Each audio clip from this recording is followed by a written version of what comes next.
Buenos días, mi nombre es Gisela Monserrate Quijije Zambrano, soy de la carrera de Psicología, segundo semestre, paralelo A. Mi facultad es la de Ciencias Humanísticas y Sociales.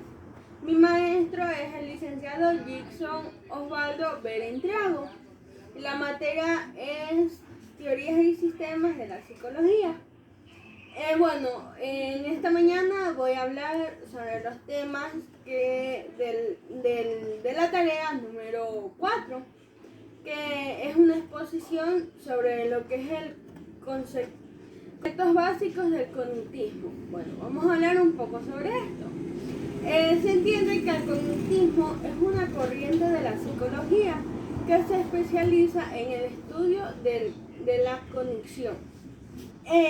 La psicología cognitiva, por lo tanto, estudia los mecanismos que llevan a la elaboración de lo que es el conocimiento. Esta teoría fue creada por Jean Piaget, que desarrolló estableció con cambios físicos, sino con la maduración cognitiva. Se basa en los procesos mentales de pensamientos, sentimientos y aprendizaje y otros.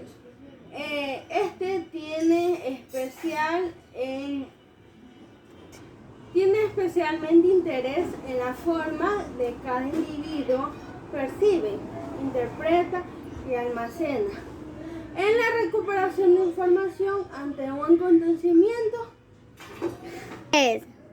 Para el cognitismo, el conocimiento es funcional, ya que cuando un sujeto se encuentra ante un acontecimiento que ya ha procesado en su mente, es decir, que ya ha conocido ese lugar o ya ha recordado ese momento, puede anticiparse con mayor facilidad a lo que puede suceder en el futuro próximo. El cognitismo con la evolución de la psicología conductista ya intenta explicar la conducta a partir de los procesos mentales. Los conductistas, en cambio, se basan en la asociación entre estímulos y respuestas. Los psicólogos cognitismo,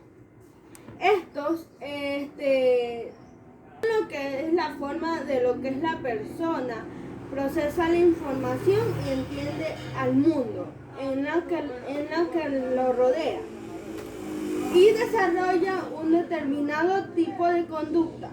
Los seres humanos contactan las nuevas informaciones con estructuras cognitivas y a partir de allí moldean lo que son sus acciones y lo que vayan a hacer en algún futuro. Bueno, otro tema es sobre la aplicación del cognitismo.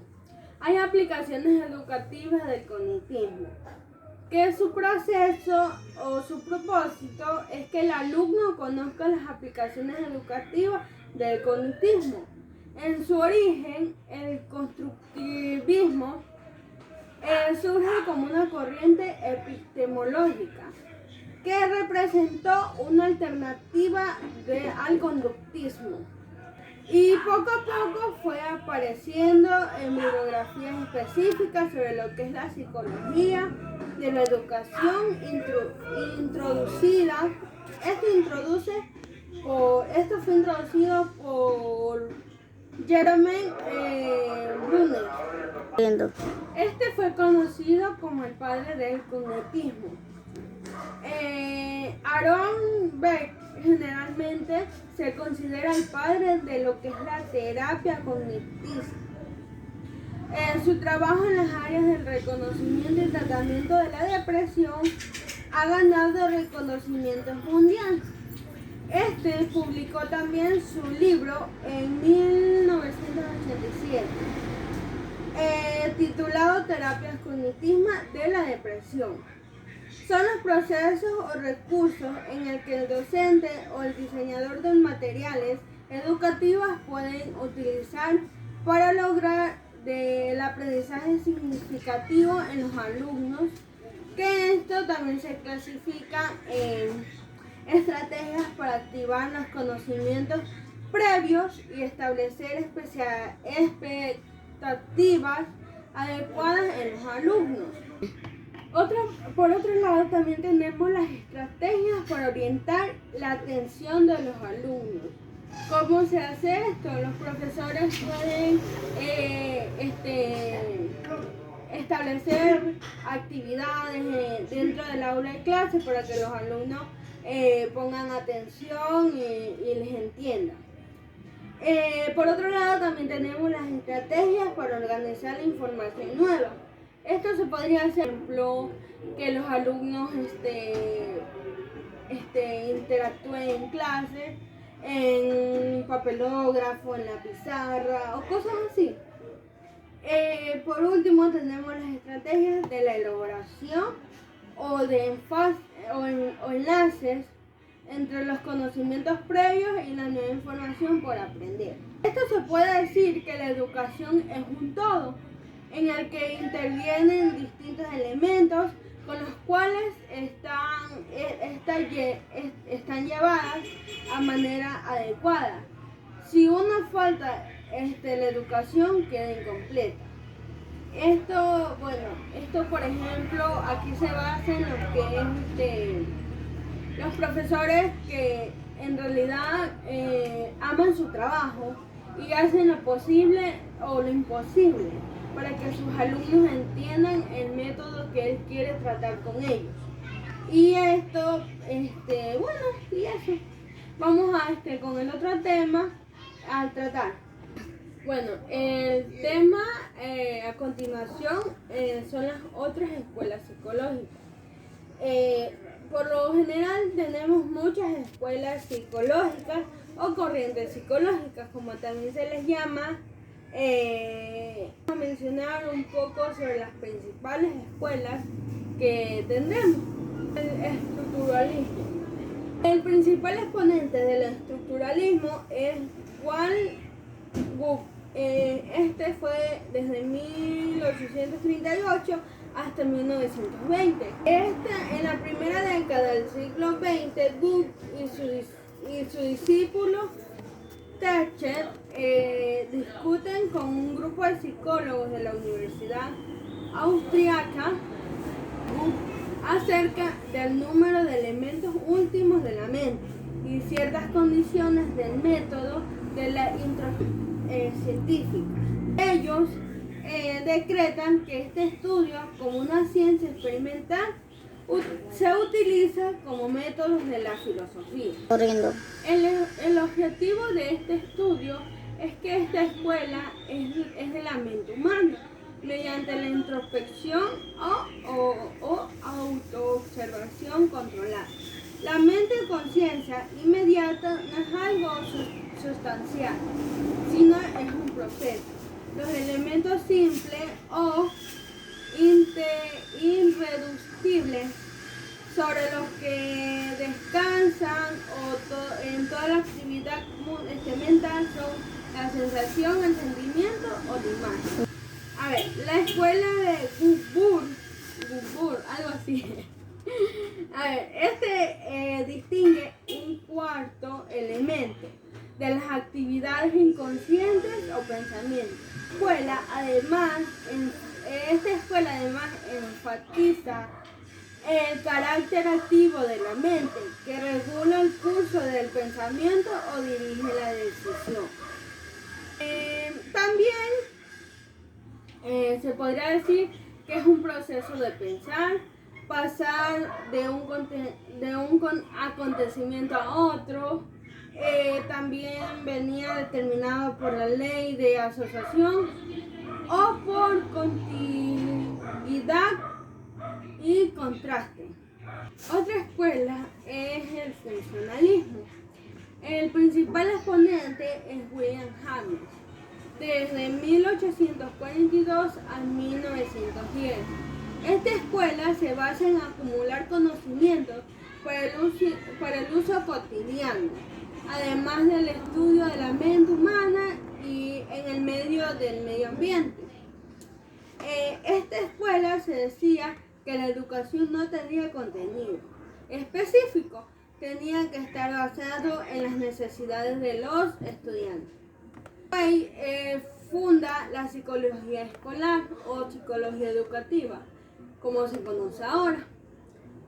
Además de incorporar la psicología al darwinismo, de la mente y la conducta, son funciones adaptativas mediante las cuales en el organismo realiza tiene por realizar como fines a la supervivencia individual y de la especie.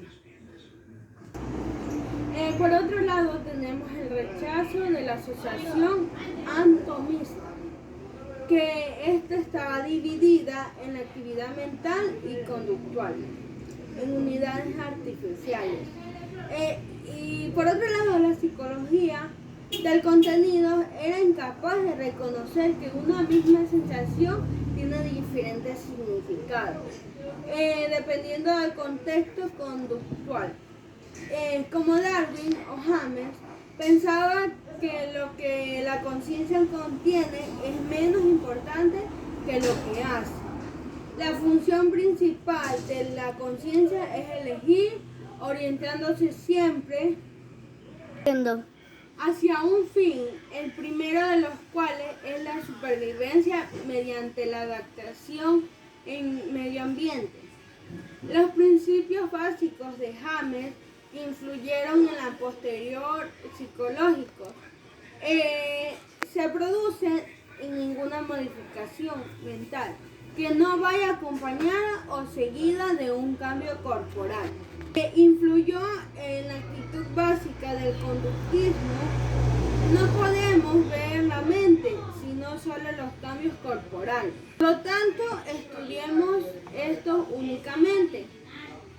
El aparato nervioso no es una máquina para convertir estímulos en reacciones. Se supone la formulación ER, que es estímulo y respuesta, para la mayoría de los conductistas, o a corto plazo que a una memoria permanente, anticipándose así a la psicología del proceso de la información que desplazó al conductismo.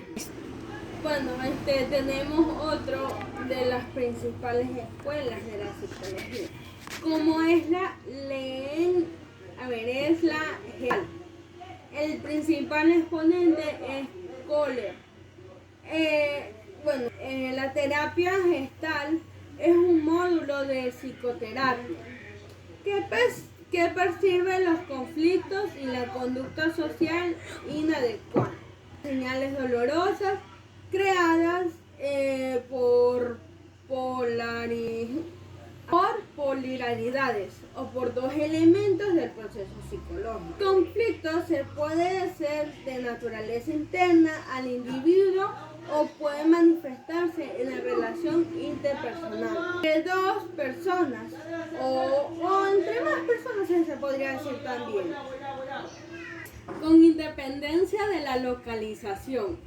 El tratamiento consiste en la confrontación entre los elementos incongruentes o bipolares de la personalidad o de la relación interpersonal. Gestal, el cliente aprende a utilizar el darse cuenta de las cosas de sí mismo, como el organismo total en el que es.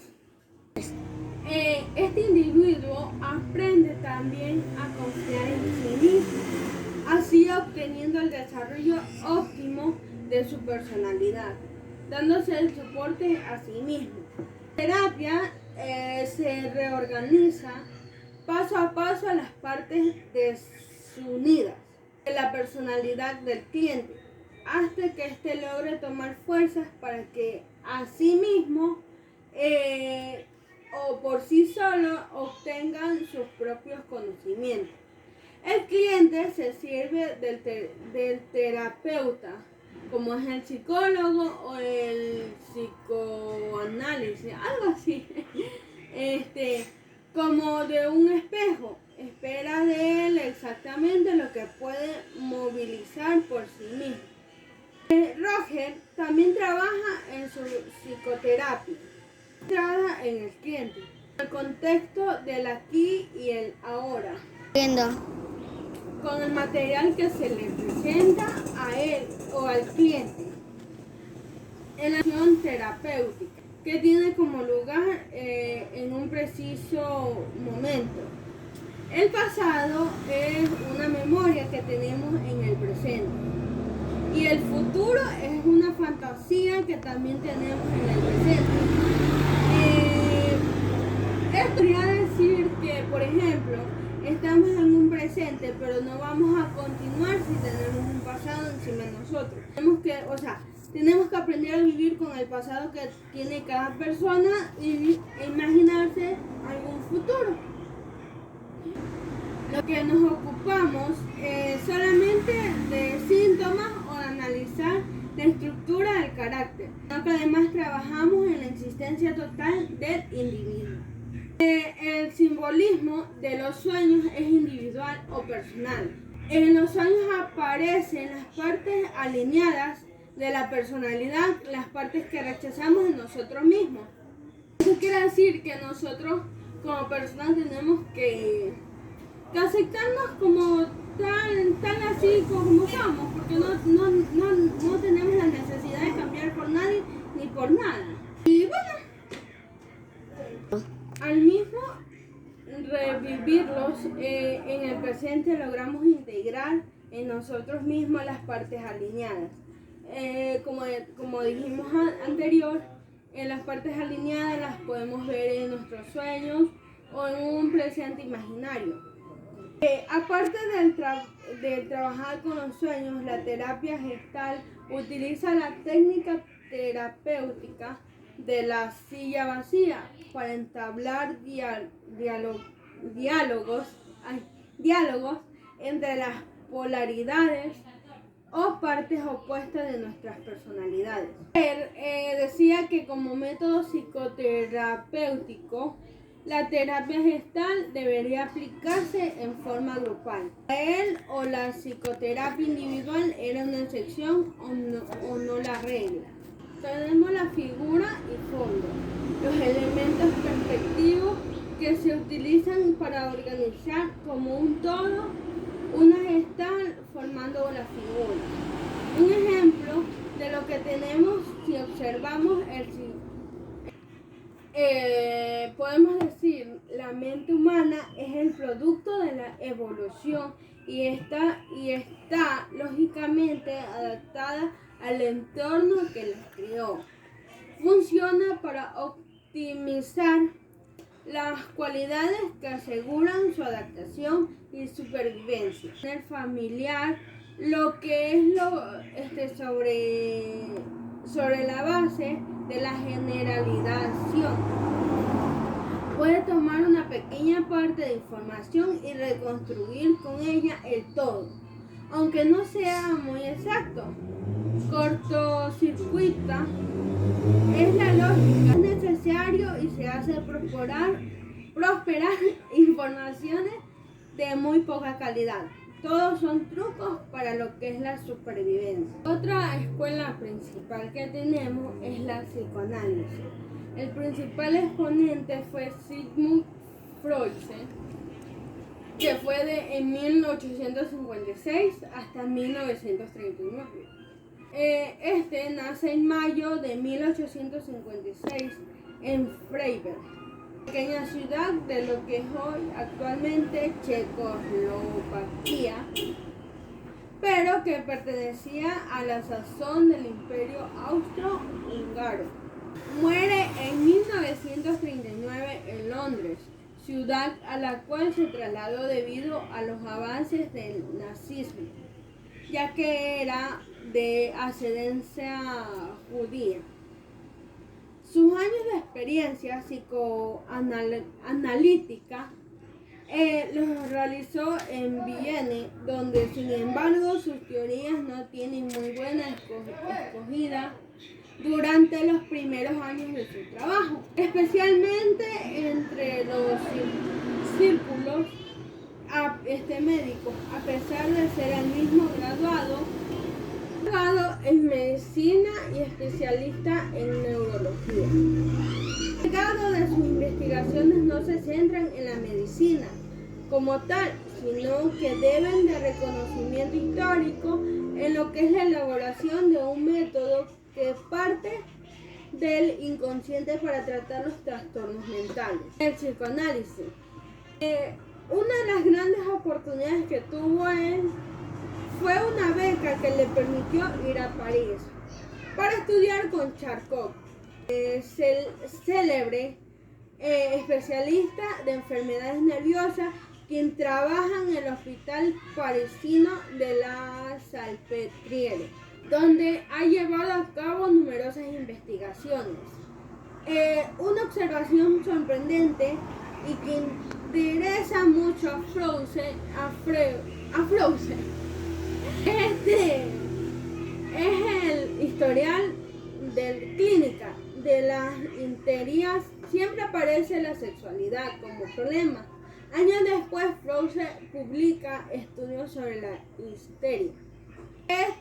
Llevó numerosos trabajos posteriores a la relación de la histeria con problemas sexuales que quedan definitivamente establecidos. Después de esto, Froese, con el pasar de los años, tuvo muchas oportunidades de trabajo, que en 1838 Froese emigra a Londres ante la ocupación nazi de Viena. Sus libros son quemados y destruidos. Poco después, él fallece víctima de un cáncer de mandíbula. El ello es el fondo de las pulsiones de la personalidad. Lo que personaliza tiene el heredado, constitutivo y pulsional. Esto se expresa psicológicamente en el ello. Se encuentra en él la energía psíquica, tanto erótica o libidinosa, como destructiva o agresiva. Incluso cuando el tiempo se desarrolló y el superior, la energía de esto tiene su origen y fuente en el ello. Al principio el ser humano solo es pulsión. El recién nacido es solo ello. Sobre lo que es el yo. El yo es lo consciente. Es el yo coherente encargado de coordinar funciones psíquicas e impulsos internos que se encargan de manejar el cuerpo, el que recoge las percepciones, el que ordena y coordina. Por otro lado, es el encargado de reprimir a lo inconsciente los procesos psíquicos que no aprueban. Actúa como mediador entre la persona y la realidad externa, entre el ello y el mundo externo. Entre el ello y el superyo es una posición entre los instintos primarios y secundarios. Describe las necesidades de la propia persona, tanto físicas como fisiológicas, y las cualidades y actitudes del ambiente. Valora e integra estas percepciones de manera que busca que las exigencias internas se puedan ajustar a los requerimientos externos. Las otras dos obras, instancias psíquicas de la personalidad, en el ello y en el superyo, se relacionan con el yo intentando siempre alcanzan un equilibrio. El yo está formado por las asimilaciones de las normas culturales que rigen una sociedad. El ello es una recepción de energía que guía por el instinto del placer. Instinto del placer. Busca la satisfacción total e inmediata de los impulsos instintivos. Bueno, vamos a hablar un poco sobre lo que es el superior. Este desarrolla lo que es la personalidad. Finalmente se constituye una tercera instancia al separarse una parte del yo y observarse a sí misma. Viene a ser el después o sensor del yo. Su acción se manifiesta en la conciencia moral, en la autocrítica, en la prohibición y funciona en oposición a la gratificación de los impulsos o enfrentándose a la defensa del que yo. A dichos impulsos es una especie de censura que inspira al sentimiento neurótico de culpabilidad y autocastigo. Es decir, la intención represora por excelencia, el soporte de todas las prohibiciones y de todas las obligaciones sociales y culturales. Vamos a hablar un poco sobre lo que es las fases del desarrollo psicosexual. Fase oral. Comprende que los 12 o 18 primeros meses, esta primera fase libidinosa está relacionada con el placer del bebé en el momento de la alimentación, en la que tanto labios como boca tienen un papel preponderante. La satisfacción ligada en su primer momento al acto de comer adquiere pronto autonomía, como en el caso de mero chupeteo, y se convertiría a su vez en el prototipo inicial de toda satisfacción. Fase anal. Se extiende aproximadamente entre los 18 meses a los 4 años. La actividad anal adquiere unas connotaciones libidinosas. El ano se constituye en la zona erógena, fuente de excitación por excelencia. Otra característica de esta fase es la aparición de la polaridad. De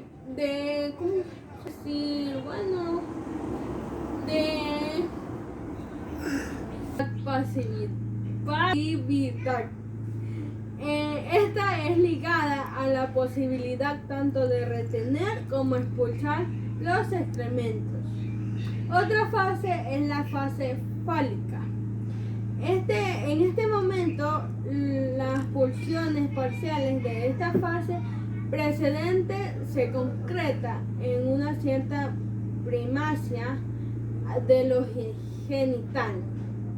Es la primera organización libidinal del niño respecto al caos de las pulsiones parciales anteriores. Esto puede ser orales o anales, que se completará en la pubertad. De esta forma específica en que se afrontan las distintas fases, dependerán las características psíquicas del sujeto desde un punto de vista patológico. Las perturbaciones en las distintas fases darán lugar a fijaciones o regresiones que se traducirán en el adulto en estados neurosis o psicosis. Otra fase es la fase de Edipo, del sistema freudino. Y según la forma en la que el sujeto resuelve este conflicto nuclear, aparecerán o no perturbaciones neuróticas posteriores. Hay complejos edipos negativos y positivos. Uno de los complejos de Edipo positivo es el triángulo afectivo que resuelve a favor del progenitor del sexo opuesto. La hostilidad, por lo tanto, será dirigida hacia el progenitor del mismo sexo, la madre en el caso de la niña y el padre en el caso de que sea varón. El complejo Edipo negativo es en la forma del progenitor del mismo sexo, la madre en el caso de la niña y el padre en el caso de que sea varón. Se convierte en los depositadores del complejo edípico. Otra fase es de la fase de lactancia. Este se da desde los 7 años de edad a los 11 años de edad del niño o la niña. Tal se da desde los 12 años en adelante. Bueno, otra escuela principal de la psicología es el conductismo. El principal exponente es John Watson, desde 1878 a 1908. Esta escuela fue basada en el estudio del comportamiento animal. Se estudia lo que se ve. Introspección por estudios sobre el condicionamiento y se trabaja sobre el aprendizaje. Dax de 1910 por una psicología que tan solo trabaje con variedades objetivas y manipulables para poder controlar científicamente la conducta de los organismos, incluido el hombre. Para el conductismo, la psicología debe ser una ciencia eminentemente práctica, sin nada de introspección y teniendo como objetivo la predicción y el control de la conducta. Atienden exclusivamente a las actividades del organismo. En cuanto a respuestas externas observables, a estímulos también observables, el hombre no es otra cosa que la suma de condicionamientos ávidos. Watson concibe la personalidad como el producto final de nuestros sistemas de ámbitos. Toda la existencia de cualquier caracteres o facultad innatos. Según el conductismo lógico de Hume, conducta de todos los mamíferos operan según las mismas leyes primarias. Intentó explicar cómo y por qué los estímulos y las respuestas se conectan por ello. Hume postuló la existencia de entidades teóricas y no